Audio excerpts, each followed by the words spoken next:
মুরগির গুস্তু রান্না করলাম। আজকে গরুর গুস্তু রান্না করি নাই।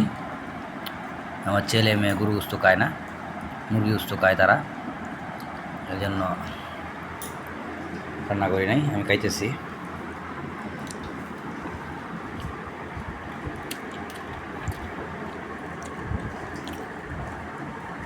সবাই ভালোবাসা দিয়ে পাশেই থাকবে। এই যে আমার ছেলে, সে খাইতেছে মুরগি গুস্তু দিয়ে না এটা বাবা, এই নাও। ও বাবা, আদর করে খাওয়াইতে হয় তারে, বাবা চান ডাকিয়া। এক বয়ের এক পুত্র লাগিয়া এই অবস্থা। তুই 4-5টা হইতো তৈলে তালও ভরিয়া দুধ ভরিয়া এমনি গদগদি খাইয়া থাকলো, কত কত কত কত করে খাইলো। তখন আর হাতে তুললে খাওয়াই লাগলো না। কার আগে গেলা খাইব, খাওয়া লইয়া মাইল লাগিয়ে হলো, রে খাওয়া আয় খাওয়া দি, কার আগে কে খায়। আর এখন এই বস্তা।